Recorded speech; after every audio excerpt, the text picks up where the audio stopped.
This is the Gold Belt video for the Gold Belt Kata in C#.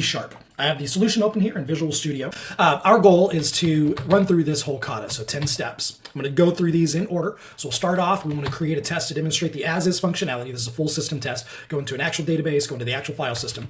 We'll refactor and get that to pass. We'll refactor to add some branching points using hopefully one of our patterns. You don't have to use a pattern, but you can use either the strategy or the facade pattern. Those might be good to use. Then we'll add a test that shows the ideal state. We'll create the code to make the new test pass, and then we'll do some cleanup, some refactoring. Then we'll fix a failing bug. So we'll add a failing test that represents the bug that we want to fix using some of the new mocked objects. We will fix that bug, we'll make sure everything passes, and then we will clean it up again. Probably the one that takes the longest is this first step here, and then after that, it's going to be refactoring to show the branching points. So step 1 and 3 are really the two longest steps. So this is a console application.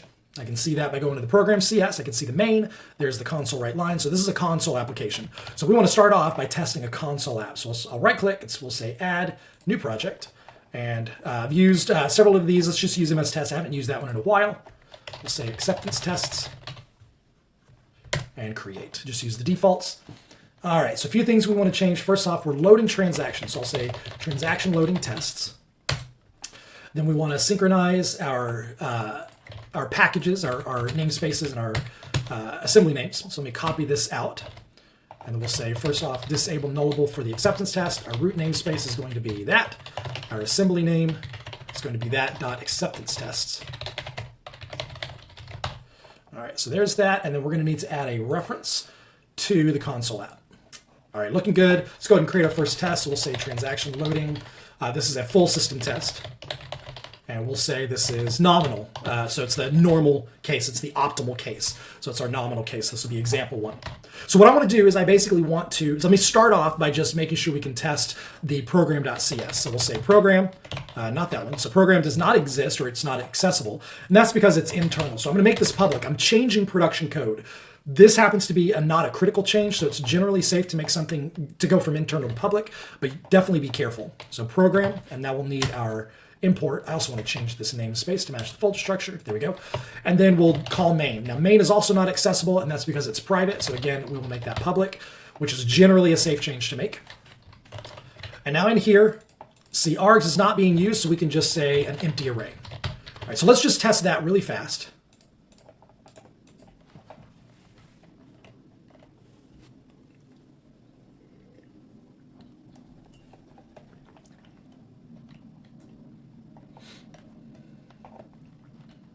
All right, so we get a pass, even though it's failing. And the reason for that, if we look in program.cs, is we've got a full try catch. It catches everything and just logs it out. So there's no actual failure, even though it is failing to find the network path. So let's define this test. Let's set this test up in a way that makes sense for us.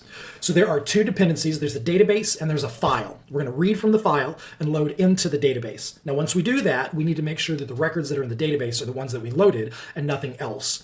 So we need to reset the database. So we'll just clear any data that's in there. We need to create the file, copy the file over so we can use it. Make sure the program knows about those two resources. So we'll create a local database and then the file. Run the program, make sure the data exists in the database, and then clean everything up at the end.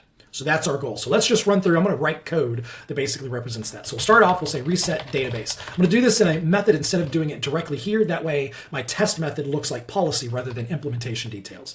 So we'll reset the database.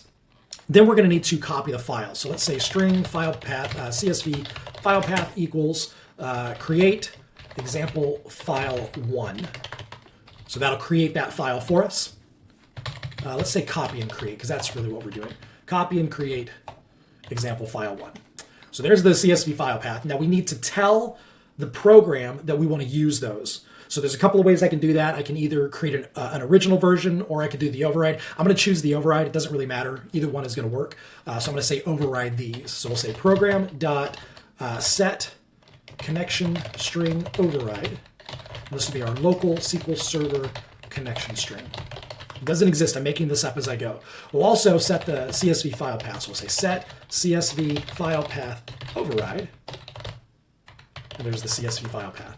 So we'll set those up. So we've reset the database. We have created the file. We've told the program what to do.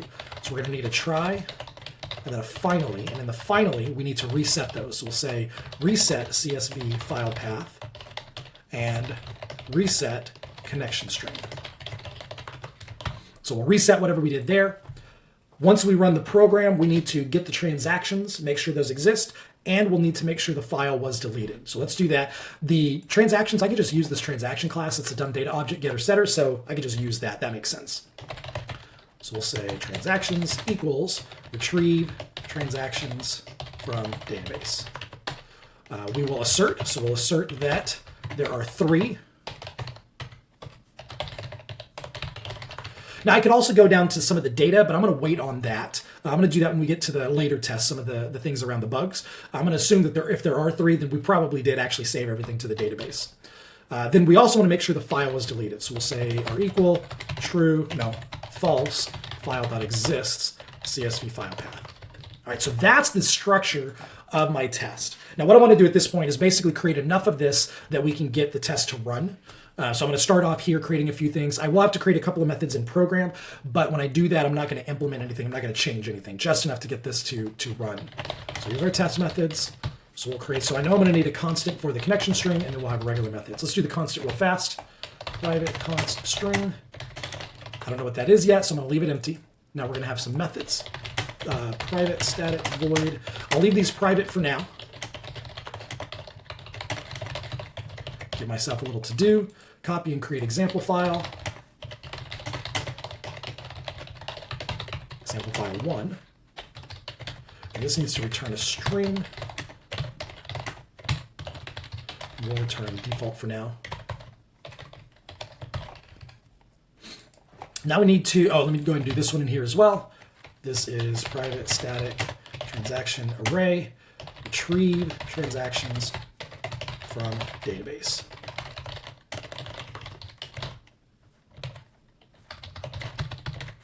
Let's return null.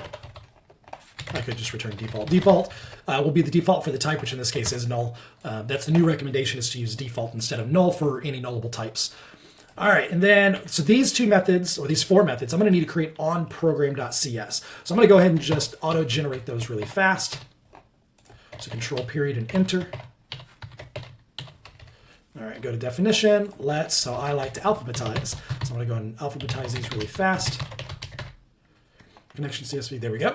And I'm going to leave these not implemented for now. We don't want these to actually do anything. Do I want to let them error out? We'll go ahead and... So I'll implement the 2 resets because I know what I'm going to do. So I'm going to say set connection string override null, and then set CSV file path override null. These I'm going to not implement, but I'm going to pull in my comment here to say to do that.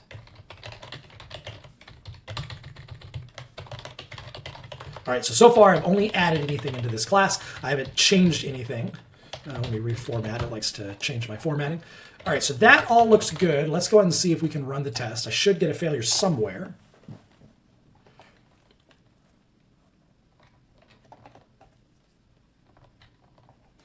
All right, so we are getting a failure on assertion. So we're actually making all the way to the assertion before we get the failure. We're still getting the same output that we couldn't find the file path because we haven't implemented anything yet. So this looks pretty good. This is the structure of the test. So let's look back. We want to create a test to demonstrate the as-is functionality. So now we're ready to move on to the refactoring just to get it to pass, which also means implementing some of these methods here. So I'm going to go ahead and check in. Let's do a commit now. Created the initial system test to verify transaction loading functionality. So we'll stage everything. I'm going to commit. There's not going to be a push. So 2 things. 1, we don't have a central repo, so you can't push. But number 2, even if I could push, I probably wouldn't at this point because the test is failing. So I don't want to push in on a failing test. That's generally taboo. It's not really a good thing to do. So for step 2 here, we want to refactor just enough to get the test to pass. I'm going to start with just the methods inside the test itself, inside the test class. So let's implement these first, and then I'll come back and do the program CS last. I want to make as few changes to program CS as I can. I'm going to do those as late as possible because I want to try to make the changes inside the test class itself. So we'll start off, we want to copy and create the example file 1. Well, the example file 1 already exists in the solution. What I need to do is I need to basically copy that file somewhere where I can use it. So let's grab it. So we'll say string source file path equals, and let's just say current folder example file 1.csv. I know this is wrong. I know it's wrong, but I don't know exactly what the file path is. So we're going to find that out here in just a moment. The destination file path will be, let's go to the app context. There's a few different ways to do this. I'm going to get the app context base directory, and I'm going to combine that with just example file1.csv. So I'm going to copy this file to wherever the tests are actually executing. So whatever that executing folder is, I'm going to copy the file out right there. And then we'll say file.copy from source to destination. We'll say true to overwrite it in case it already exists from a previous test run, and then we'll return the destination file path. This is where the file actually exists. So there's that. Let's go ahead and run this because, again, I know this path is wrong. I just don't know what it needs to be. So let's run it. This should fail pretty quickly. Let's look at the file path where it's executing. So looking at this gold belt Kata up to source gold belt Kata, that's the solution read, and that's the folder I actually want. We're inside acceptance tests, bin, debug, .NET 9. So we're 4 folders nested. We want to go back 4 folders. So what we're going to do is we're going to add 4 dots in front of this. So that's going to go back 4 folders to this gold belt Kata folder and then find the example 1 CSV. So let's run it again. Okay, still running. There we go. We're back to the original error we had, which is on the assertions, which means it did actually work. So we've now copied the file. It's ready to go. All right, so now let's talk about resetting the database. Again, a few different ways to do this. I'm going to just show you one way to do this. I'm just going to create a raw SQL connection directly and just do a drop from table. So we will use var, using var connection equals new SQL connection. And this is going to be the local SQL Server connection. So now I need the SQL Server connection. So let me pull from program. This already has one, and I just need to basically change a couple of things. So I'm going to paste this in. So first off, the server is period, which is our local /lucentary. So that's where we installed it. Customer XYZ is a good database name. Integrated security is SSPI. That's going to use your Windows credentials. Trusted connection true. Server certificate, that should actually be yes, not true. All right, so there's that. That creates the connection. Now we'll create a command. Connection.create command. We will set the command text. Delete from dbo.transaction. We'll need to open the database connection and then execute non-query. All right, so there's our delete. That'll clear out anything that happens to be in the database. We also need to make sure the database exists. So this particular one, this particular solution in C# is using a database project. So for a database project, we can publish to our local SQL Server by using a publish.xml. I provided you one automatically. So if you just right click on this and say publish, verify that it is the right name, that you are using /lucentary. If you're not, you'll need to edit that. And then we'll just say publish. I'll move my face down here. Let's watch the operation down here, and there we go. So this is now basically either dropped or recreated the database. It's updated the database, so the database now exists. So now this will be able to run. And then finally here we need to retrieve the transactions from the database. I'm going to copy these first 2 lines because we'll use something similar. Our command text is going to be select star from DBO transaction. And we need to create a list of transactions.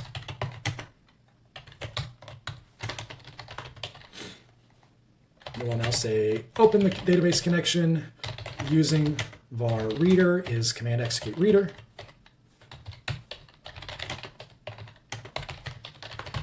And now in here, we'll say while read, yes. We're going to say transactions, not add new transaction. And we need to pull from the table schema. So we've got date, account number, amount, and transaction type. Just so happens those match the property name. So that's excellent. So I can use the property names. I don't have to go back and forth on those. So we'll say, I'll just do them alphabetically. So account number equals, this is going to be from my reader, we'll get the account number. And this needs to be a string. Amount is a decimal.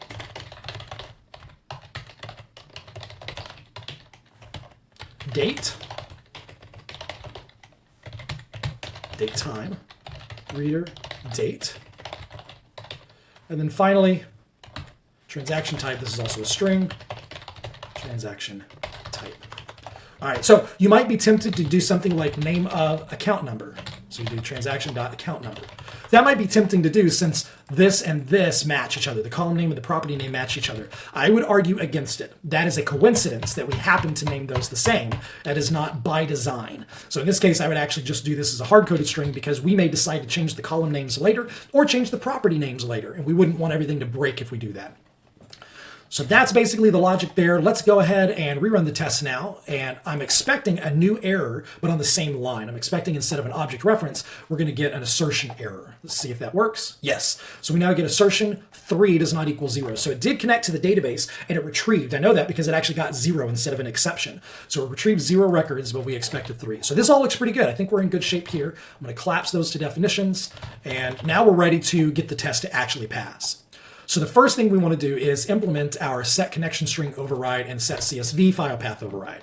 So we'll say connection string override equals, and I'm going to rename that connection string.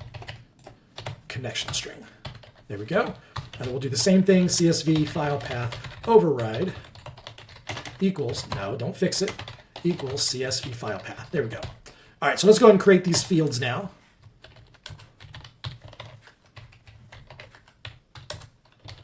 Let's move up. There we go. Let's add a couple of comments. The comments are generally safe. So far, I haven't done anything highly dangerous. These are private. If you don't specify, they are private. So I'm going to add that just so it's clear. And I'm going to alphabetize these. All right, so far, everything I've done is relatively safe. And I can run the test. I'm still going to get the same error, so I'm not going to do that yet. But now I'm ready to use these in the actual code to see if I can get the test to pass. So let's start off with the connection string override. We need to find all the places where connection string is used. Turns out it's just this one place here. So we'll do connection string override, and I'll do the null coalescing operator. It says if connection string override is not null, use that. If it is null, use the next thing. And you can chain these together, so you could do a third one or a fourth one or whatever you want to do, and it will take the first non-null value out of all those. So that's going to use connection string override if we've supplied it. Otherwise, it's going to use the original production connection string. CSV file path, on the other hand, you'll notice is used in 3 places. So 2 down here and 1 up top. So because of that, I don't want to do this in both places. So I will basically just do this. I'll say var CSV file path equals CSV file path. And now I'll use the variable instead of the constant. So now the constant is only used in one place. Now I can add my coalescing logic. Use the CSV file path override. Otherwise, use the original CSV file path. So let me save this and see if we've made progress. We have a test, or a passing test. That's excellent. Data successfully inserted into the database. If that's a surprise to you, go back to your test and see did you do everything you needed to do? Are you missing an assertion? Are you missing a setup, something along those lines? Turns out in this case, we're not. So I'm going to go ahead and once again, we're going to commit these changes and got the system test for transaction loading to pass. Stage everything, commit it. All right, we are ready to move on to the next step. So step 3, we want to refactor to add branching points. So let's talk about what we need to do here. So our branching points, there are 2 main dependencies that we may want to branch out on. The database and the file. Should you branch or should you not? So let me talk about those really fast and then we'll get into actually doing the branching code. So let's start with the database. Should you branch on the database? Should you create an in-memory database? Is really the question we're asking here. So there's an it depends answer. I would suggest that if your team does not control the schema to the database, if some other team, some other department controls the database, you don't control it. Therefore, I would suggest you should absolutely create some sort of mock or in-memory database because that can change on you and you want to be able to deal with that change in a protected way and be able to do more robust testing.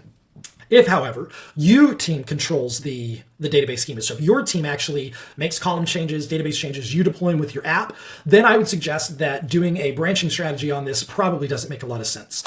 You controlling everything and accessing a local database is really darn fast. There are exceptions on both sides. There's reasons to not branch whenever you don't control it, and there's reasons to branch even though you do control it. But that's probably the first thing to which I would direct you. If you controlling the database, then you probably don't need to branch. You don't need to create an in-memory. It may be more effort and work to test this thing that way than if you just call straight to the database. We're going to pretend, for purposes of this exercise, that we don't control the database schema. So we're going to actually create a branching logic, forking logic inside the code.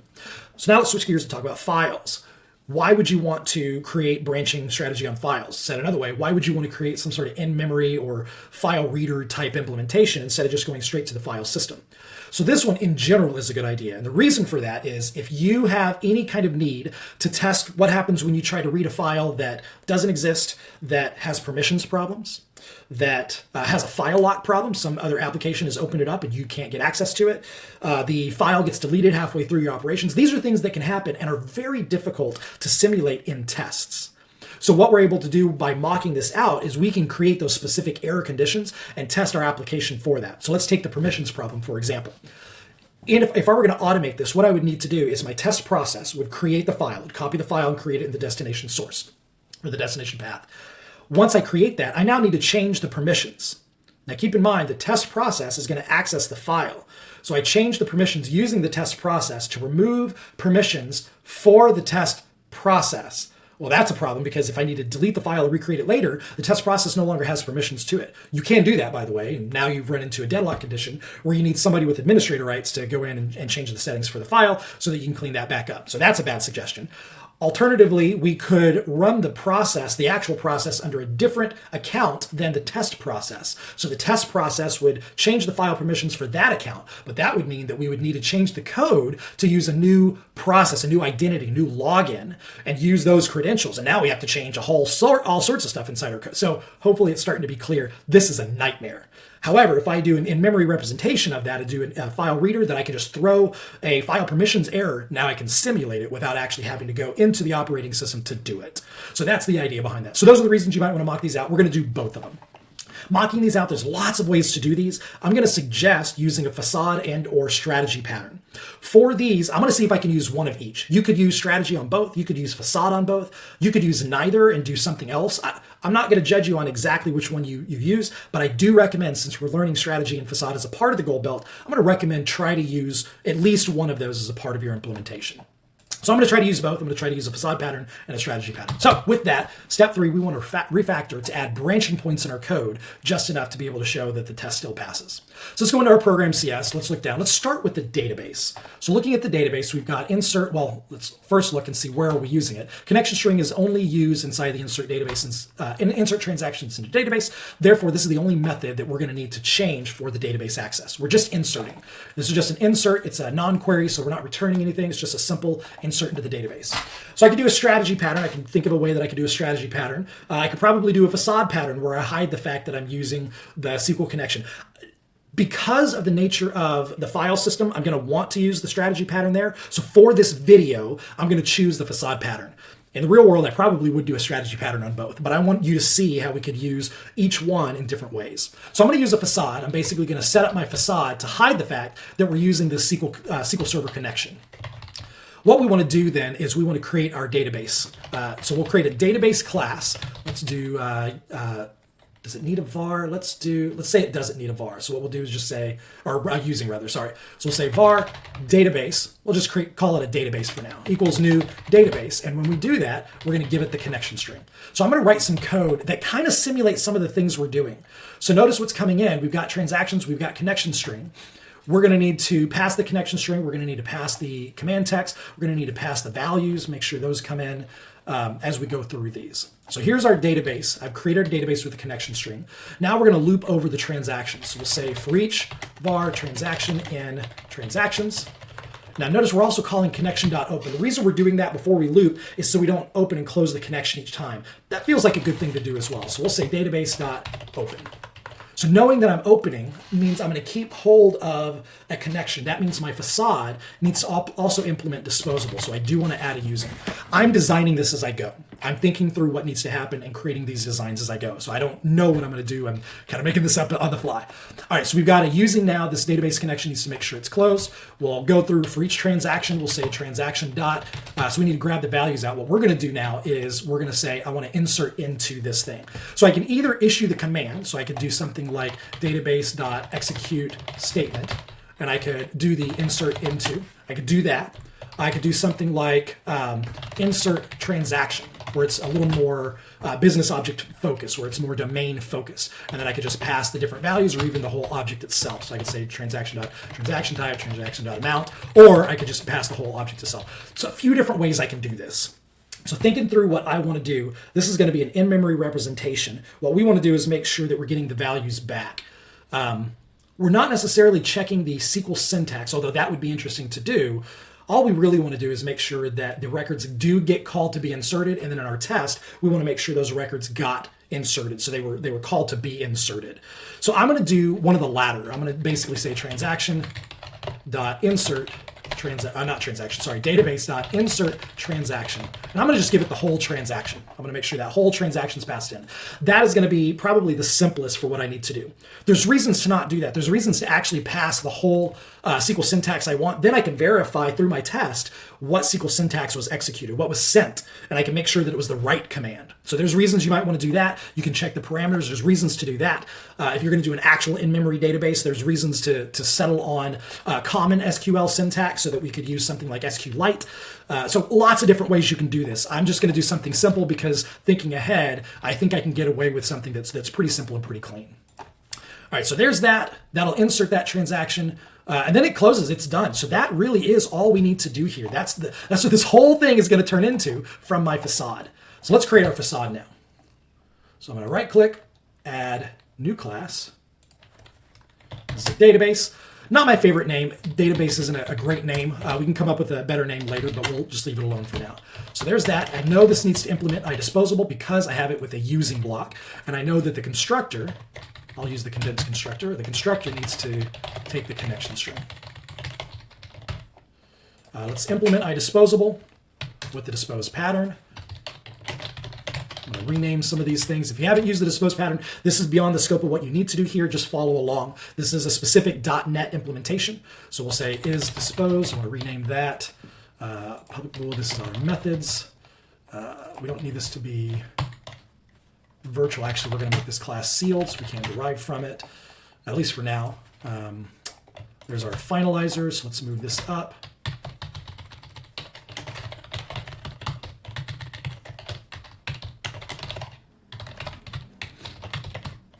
This dispose.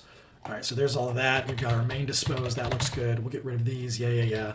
We don't have anything managed. We'll leave that block for now. Set large field to, yep, so that all looks good. Okay, so let me add this. So there's our implementation. So connection string, we're going to need to use that. We'll come back to that in a moment. We want to get this class to actually run. So we're going to need an open method. Let's go ahead and I want to extract generate method. There we go. So there's our open method.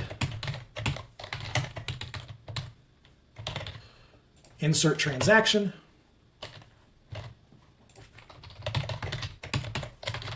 And I'm alphabetizing if you're curious why I'm moving things around. I like things to be alphabetized. It just helps me find things later.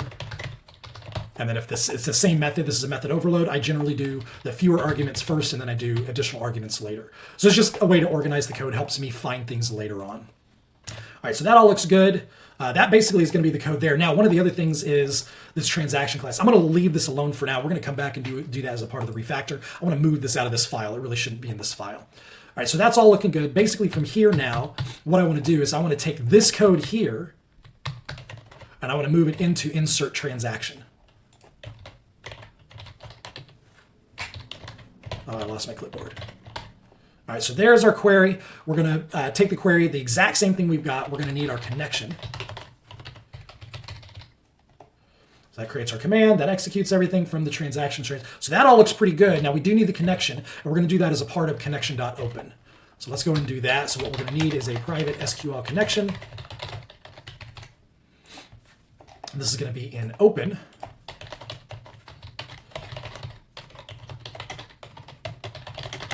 Equals new SQL connection. We'll use the connection string coming in, and this connection.open.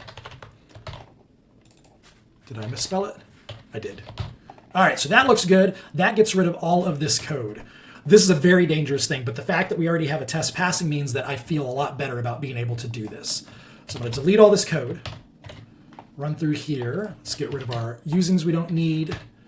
This all looks pretty good. So now I have successfully hidden the fact that we're using system.data.sql client. So that's nice. So a good facade, the facade has hidden the fact that we're using that. It simply says, hey, give me the transaction, I'll insert it. Let's run the test again. Let's make sure this still works. All right, still works. So that refactor that I did is a safe refactor. Whew, that's good. All right, so from here we need to move on to the file now. So we're going to do a similar thing on the file interaction. So the file interaction, we've got to delete. So we use the CSV file path in two places. We've got a delete and we've got a read CSV file path. So both of these, what we're going to need to do is basically create something else. I'm going to use a strategy pattern in this particular case. So rather than using a facade, I'll use a strategy pattern. So the strategy pattern here, what I want to do is I effectively want to create an object using the file path that lets me interact with it in a way that's a little more abstract. And ideally, I would use that in both of these. So let's do that here. We'll create the file interactor here, and then we'll pass that file interactor to those. I don't know if I need a using statement, so we'll just say var. So CSV file interactor equals CSV, we'll say, yeah, CSV file interactor dot create for our CSV file path. And then we're going to pass that CSV file interactor to both of these. Well, I say to that one. We'll pass it to that one. Or do we? Oh, this is interesting. What I could do is I could actually end up removing these methods, which would definitely be a lot cleaner. I like that idea. So read CSV file path. What we could do is turn this into, let me comment this out. We'll say var transactions equals CSV file interactor read CSV file contents. Now, it needs to know that it's a transaction, so that's a little interesting. What are we doing here? We're reading all lines, and then for each one, we're reading a transaction line. So this is really more read CSV file. Okay, I don't like the way this is headed. I initially liked it, but now the CSV file interactor would have to know about the transaction class, and I don't know that I really like that. That feels dirty. It feels like something low level now needs to know about something higher level from a domain perspective, so I'm going to undo what I did. We're just going to pass the CSV file interactor. I like that. So the CSV file interactor is going to be passed into read CSV file.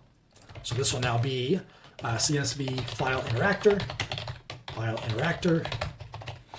And now let's write the code here. So we do want the transactions. So inside here, what we'll do is we'll say, yeah, basically this for each. So for each var line in file interactor dot read lines, we'll copy basically the same kind of stuff.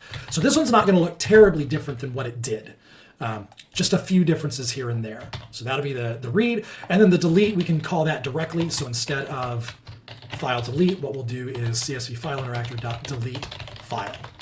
And it already knows about the file path because we created it here. So there's nothing else I need to do. I think that's good enough for what we want to do to get everything working. So we're going to create a new class, CSV file interactor. And this is our strategy. This is the base class. So we make it abstract. And we're going to need a create method.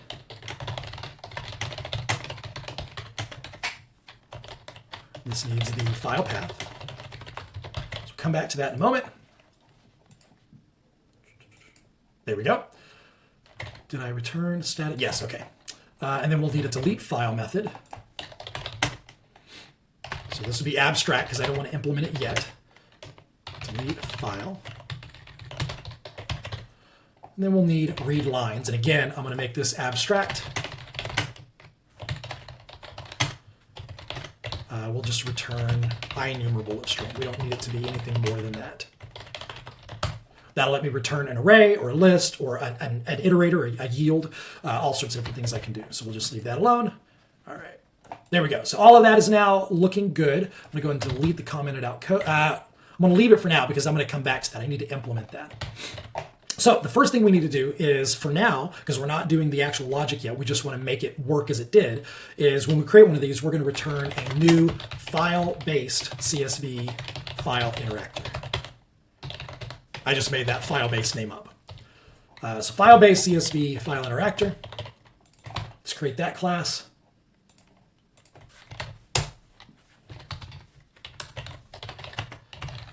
This is a CSV file interactor, which means it needs to implement the abstract class. I'll get rid of our usings that we're not using. Okay, so this needs the file path as a constructor.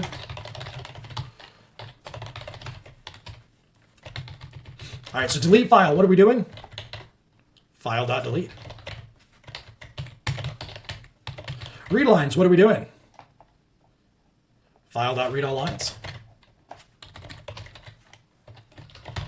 So pretty simple, right? Not a whole lot going on in this thing. It's basically delegating out to the file. But what's nice is these are only one line. So I'm minimizing the amount of code on which I'm branching or having forking logic. So all of this will be running basically the same way as it was. Let me run the test, make sure it works, and then I'll delete the commented out code and we'll move on to the next step. All right, it does still work. So let me kill the commented out code. We don't need these lines anymore. And now we've set up, so again, let's go back to the README. We've added our branching points. So next we're going to create a test that shows the ideal state. So let me check in. Created branching points to mock the database and file interactions. This you could actually commit and push. We can't push in our case, but you could push this because, again, we have a passing test. So everything's looking good there. We are ready for the next step.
Our next step is to create the code that makes the test pass. So now that we've created those things, we want our new test to actually pass. So there's a lot going on here, but really most of the logic we need to write is going to be inside the new classes that we've created. It's not going to be in program.cs.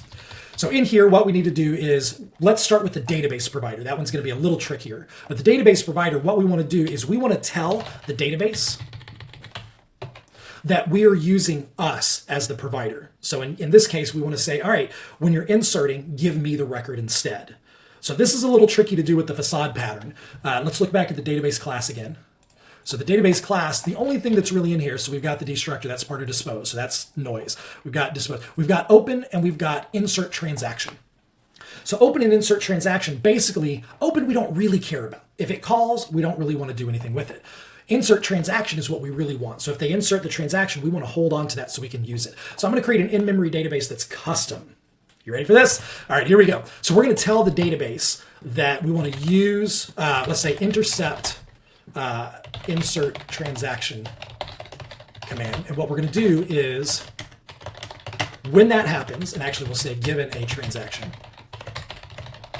what I want to do is I want to go to this.transactions and add the transaction to our local quote-unquote database, but it's really just going to be a field.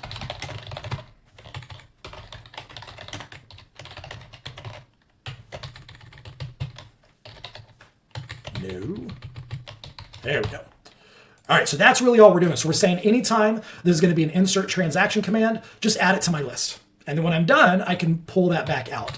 So the dispose, what we're going to do is we're going to go back to the database and say reset or undo the intercept insert transaction command. So we'll just say reset intercept insert transaction command. Does that read fine? Reset transaction intercept. I like that better. All right, so we're going to intercept the insert transaction command, and we're going to reset the transaction intercept. I think those are good names. So we'll create those here in just a moment. Finally, on this, we'll say expected count. And this is simply going to be if, let's make this public, if this transactions count not equal expected, throw new, we'll just do a general exception. The expected count was, but the actual count was. So there is our exception message, so that we can get some meaningful information once this runs as the actual application, runs as the test. All right, so we need to create these intercepts here. So let's go to the database. Let me just generate these, and then we'll go to the database class and implement these two methods. All right, so now the database class, let's look at these. So we'll say these are static because we're setting this up for the whole database interaction. We want to set these up. So what we'll do, let's alphabetize them because that's what I do. Intercept and reset. This one goes to the end. All right, so this will be an action of transaction. So I know that's going to be, and this will be the intercept action. And these are actually going to be pretty simple. So what we'll do is just say this, not this. Oops, not this. This is static. So insert transaction intercept action equals intercept action. And then our reset is simply going to be to reset that with a null. And I can arrow this out now. I don't need to do that. All right, so that looks pretty good. So let's create this now.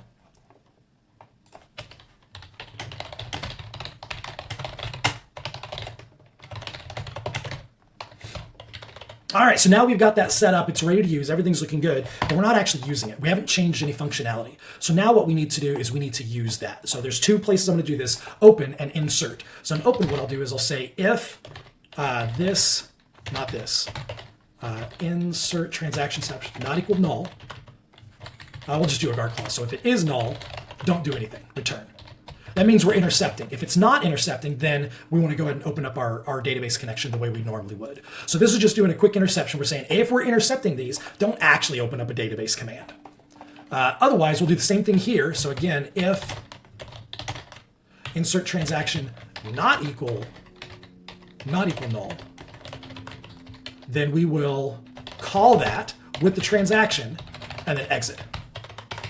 So again, we're short circuiting. These are just simple guard clauses. So if this thing exists, then call that and then return out. Don't actually call the database. So pretty minimal changes that we have to do. The regular test should work just fine. In fact, we'll use the system test to verify that. And now our database test, or the different database test should work as well. Now, if I run these, let me go ahead and run these. I'm going to expect one of them to still fail. The first one should still pass. Oh, the first one failed. So I do have a problem. Let me see what we've got.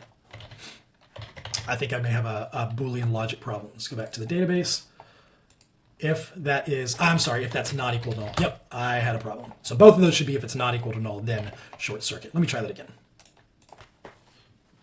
There we go. So the full system test still passes, and our new test is still not implemented, and it's really because of the CSV file provider. So let's move on to that now. But again, just to review, those are the changes. So the database, all we really did was create this field that is the action to call, and I'm just using that. So I'm just guard clausing. If that exists, we use it. If not, we do what we normally did. If that exists, don't do anything. Otherwise, we do what we normally did. And our in-memory database provider is just setting that intercept up. That's really it. Holding on to it so we can use those transactions later down in our assertion. So that's really it. So it's not that much code. We just had to change it in a few different places.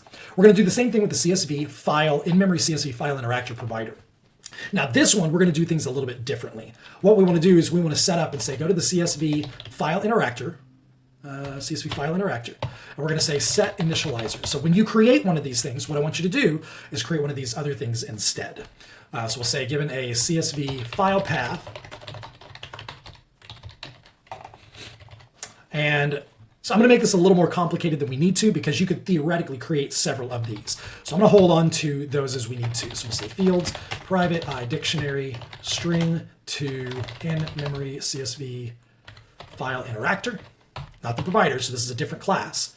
So there's my dictionary, and this will be the file interactors by file name.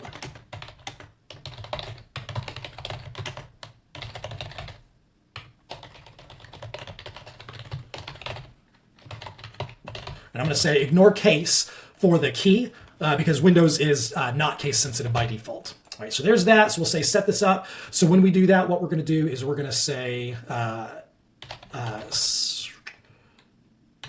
interactor equals new in memory CSV file interactor. Given the CSV file path, we will hold on to that and we'll return the interactor. So we'll create it, we'll hold on to it so we can use those later, and then we will return it for the initializer. Dispose, all we're going to do is reset that. And then assertion, all we're going to do here, and this will be expected count, just like we did on the other one. So we'll say var actual count equals, so we'll go to this, and if it contains, let's see, can we do try get key, try get value. If not, try get value.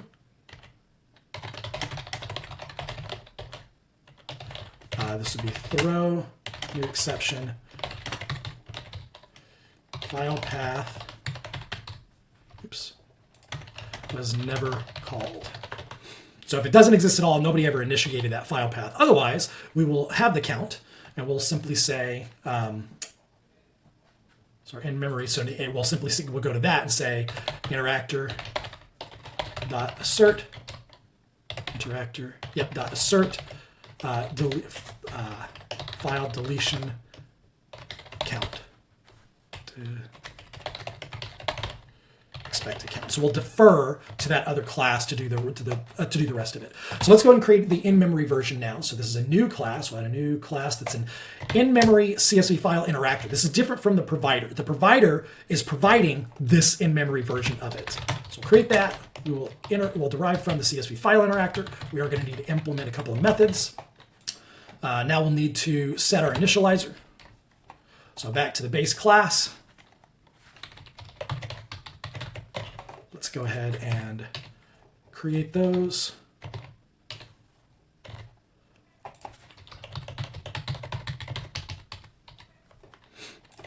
This one is going to call set initial. I'm going really fast on this because a lot of this is, you've kind of already done it. Okay, so this is going to be a CSV file interactor given a string. So So given a string, it's going to be the CSV file interactor. This is the initializer.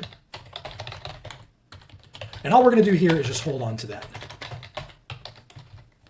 Let's go ahead and create that.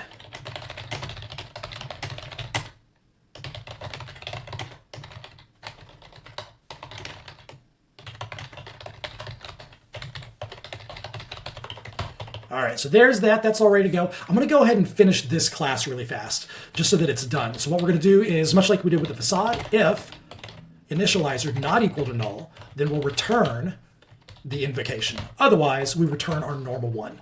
So this class is basically done. We probably won't have to come back to it. We need to add this method on the in-memory, this constructor. This will be with field, so let's go to this class. So this will be string CSV file path. There it goes. All right, so here's our methods. So we're going to need to implement these two, the read lines, the delete file, and the file deletion count. Now, I am seeing a problem here. We are going to need to know what lines to implement. And so now we're going to need to add those. So I need to go back to my test and add those. So I'm going to come back to this one in a minute. I'm going to do the rest of this, and then I will pause the video. We'll come back and do the rest of it here shortly. So CSV file path, there's that, assert delete file count. Let's do the deletion first real fast. What we're going to do is say deletion count plus plus, private int deletion count. So we'll start at 0, we'll plus plus, and here all we're going to do is say if expected count not equal to deletion count, row new exception. Delete was expected to be called time, but was instead called time. All right, so there's our assertion there. CSV file path, we're actually not going to end up needing. We're not going to use that. So with that, actually, I could just get rid of that. Let's get rid of that argument. I don't think we need that at all. All right, so there's that in memory. That should go away here in a moment.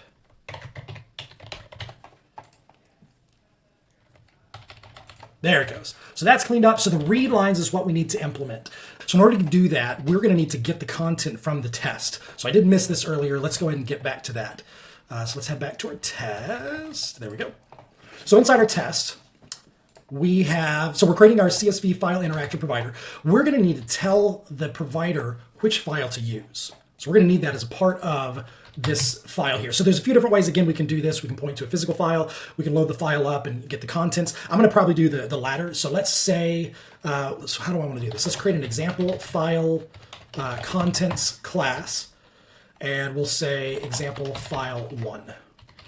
So I'm going to create a class called example file contents. We'll create that in the acceptance test because we're only using this for the test. This will be a static class because we're going to do these as constants. Let's go and clear that out. Now we'll need example file 1. This will be public const string example file 1. And let's just grab the contents here. Just copy, paste. There it is. So there's our example file 1. It's just a string. And so now we're telling it, here's the file that we want to use. Now I can make this more complicated. I could say which file, but in our particular case, we're only going to do one file. So I'll simply hold on to that. So inside here, we've got our constructor here. Let's just say string file contents to deliver, read. Let's say to read. We'll just say file contents. All right, so we're going to hold on to that. And now what we're going to need to do is make sure the in-memory CSV file interactor, when it gets created, also uses that. So we're going to pass that to our actual interactor class. So we'll add that to the constructor here. And now we can use this for read lines. So now let's go and implement this. All we're really going to do is take that string, and we're going to separate it on environment.newline. So we'll say file contents.split on newline. And that'll return us an array that'll be the lines that we want. So now we've been able to specify that. What's nice about that is inside the test here, I could choose different example files. So I could do example file 2, example file 3, example file 4. I could even give them names. So maybe instead of calling it example file, maybe I actually call it normal valid file. I like that better than example file 1. And then if I wanted to, I could just add a comment that says, this is based on example file 1.csv from the solution. So now I've got my normal valid file. There's the contents with the description, and now I can see what's going on. So this looks pretty good. Let me see if I've got any build errors at this point. I don't think I do. Everything succeeded. Let's run the test and see if we've made any progress here. And it passes very, very quickly. So that's pretty good. We're looking pretty good. Let's go and run everything. We'll make sure that both of these tests are running. And they are. The first one took 83 milliseconds because it actually has to go to the file system as well as to the database. The second one ran way faster because everything's in memory. So that concludes that part of it. So let's head back to README. So that is basically creating the code to make the test pass. Let's do a refactor and then we'll clean things up. So let's go and look. I've got a bunch of files open here. Let's look and see what we've got going on. So example file contents. We'll start from the back and work our way up. This looks pretty good. I don't think there's anything else I need to do here. I will add a line for constants so that we know these are constants, but that class is good to go. Let's now look at this in-memory CSV file interactor. This is the actual interactor. So I've got my fields, I've got my constructor, I've got my methods. I don't know that I really need to rearrange anything or rename anything. I think this looks good. Yeah, I think that looks like it's going to be in good shape. So we'll go ahead and close that file. Let's do in-memory CSV file interactor provider. So we've got our constructor, we've got our methods. Those are in good order. Everything's looking pretty good here. We do have some ellipses. Let's see what it wants to suggest. Read-only. We absolutely can make that read-only. So let's go and do that. Now it's also got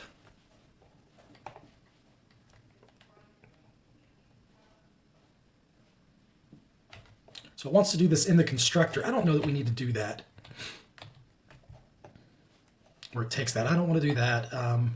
Parameters. What is the change field from iDictionary to dictionary? It wants it to change to a concrete dictionary for performance.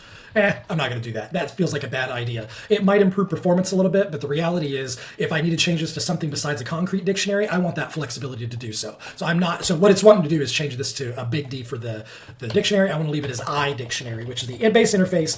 That provides more flexibility. So I view that as an invalid suggestion. So the rest of this I think looks pretty good. So we'll go and close that. Next class, in-memory database provider. This looks pretty good. I don't see any warnings or errors or suggestions. So that's good. We'll close that. File base. Let's take a look here. This looks pretty good. We've got our methods. They're in a good order. All the objects are coming in. No warnings. CSV file. So this is the base class for the CSV file interactors. Methods look like they're in good order. There's my static fields. I could, if I wanted to, move the static methods out. I've seen some people do that. Move your static methods separate from your instance methods. It's up to you. I usually keep all my methods together. But that's something you could certainly do. But I think all the rest of this looks like it's in good shape. So we'll go ahead and close this. The database class, let's look and see. So we do have some warnings here, but this is really around the fact that we were using an old library. It's suggested we upgrade. We don't want to do that right now. That's outside of the scope of what we want to do, so I'm going to leave this alone. So that looks like it's in pretty good shape. We do have a namespace we can get rid of. And all the rest of these look like they are pretty good. Let's collapse the definitions. Yeah, I think this class looks like it's in good shape. Database table we don't need to worry about. There's the test of the program CS file. I think this is starting to come along quite nicely. We've cleaned up quite a bit of code in here. There's still more we could clean up in here, but I think this is looking pretty good at this point. So we'll go ahead and we'll leave that open since this is kind of one of the main things we're working about. I'm gonna pin the tests. I want to go ahead and pin the README so we can always come back to these. All right, so that basically takes us through our refactor. Now let's go ahead and commit. So this is created a new test. Oh, no, we already created it. So this is got the new test, which demonstrates the ideal way to test to pass. New test to pass. Yeah, that reads a little better. All right, so we'll commit that. Looking pretty good, looking pretty good. So now we're ready to address a bug. We want to address a failing test, which represents a bug. So this is actually going to be pretty fast when we start to get to this point. Let's head to our test. And we want to do one of these other example files. So we've got this one here, which has a header row. This one here, which has some null values in it. This one here, which has some blank lines. And you can also create your own. You don't have to use one of these. You can certainly create your own. So let's just do one.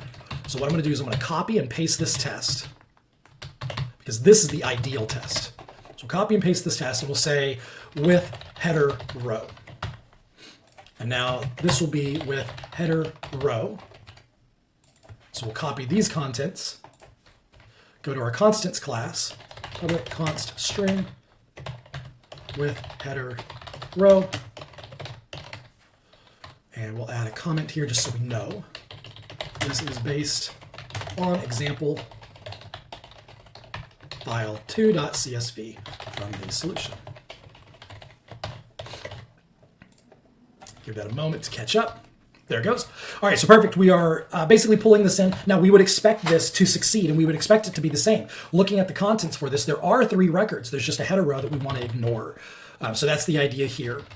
So all of this should basically be the same. We're doing the same assertions, the same was file deleted. All that should be the same. Let's run this test. And we get an error.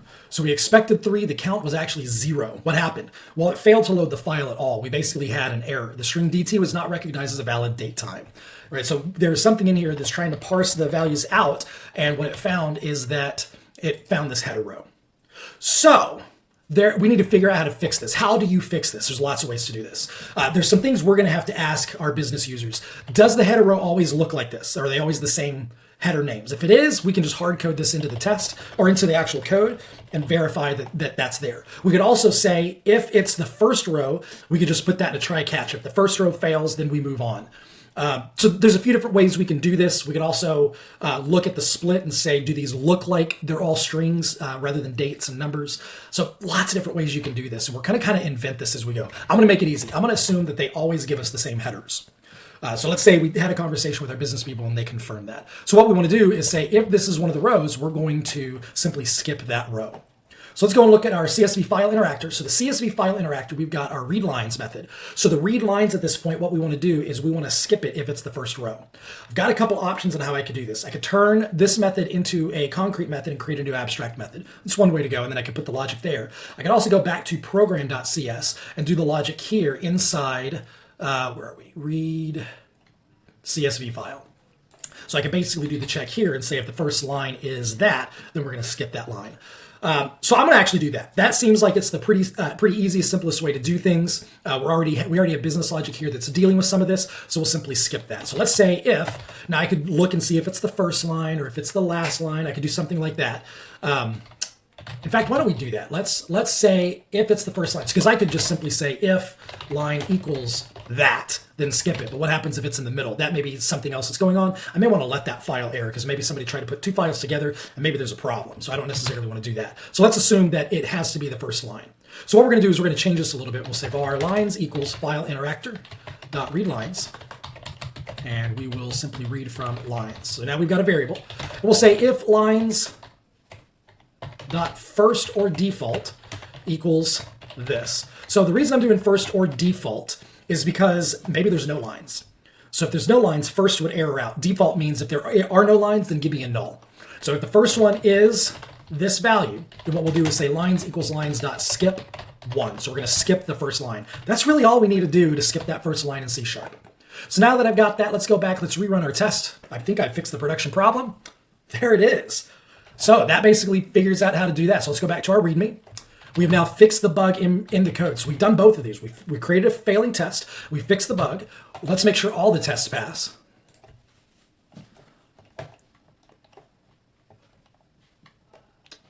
Oh, we do have a problem.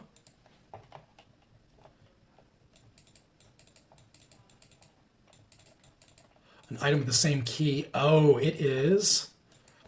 Oh, this is fun. Okay, so let's look into what's going on here. We have a couple of different things happening. I think we have some timing issues happening. So let me look at our tests. So we're saying using, and then we're going to pull that back in. Let me see if we're running these parallel.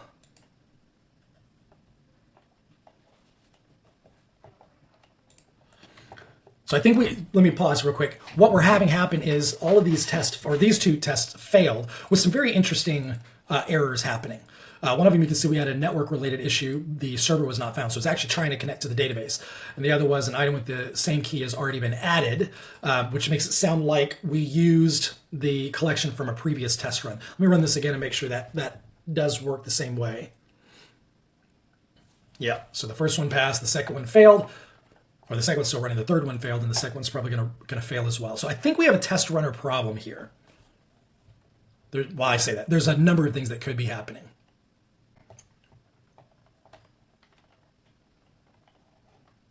So if I run this one alone, it passes. If I run this one alone, it passes. If I run this one alone, it passes. But when I run all 3 of them, system 1 succeeds, the other 2 fail.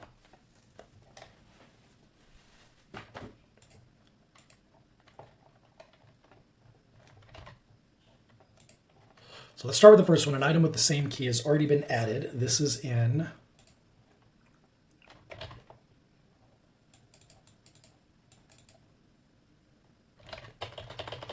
I don't get the stack trace on that, which is unfortunate. Let me change that so we can see what's going on a little bit more. So where is our main?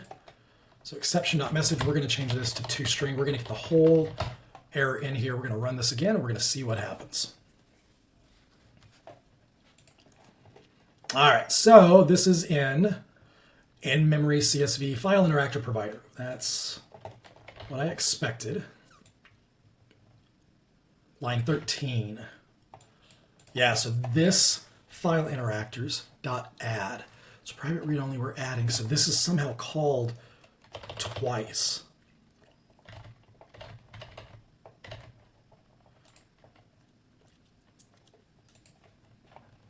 So it's setting an initializer, which then calls in. If it's not null, we use that one. Otherwise, use another one. It's acting like it's pulling from the old initializer.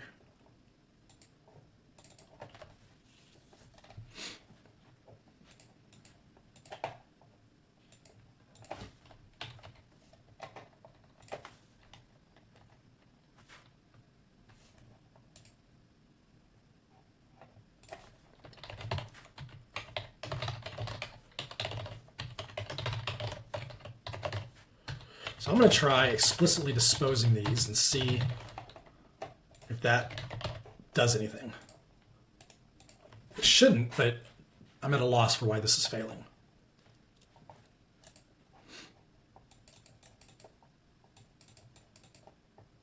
Oh, interesting.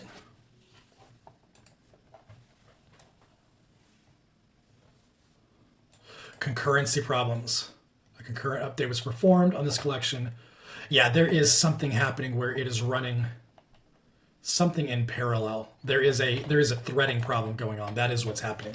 But why is that happening? That's the real question. I remember this. Hold on. I'm going to do a quick internet search. I think I remember this at some point. Visual Studio MS Test, run tests. Don't run tests in parallel.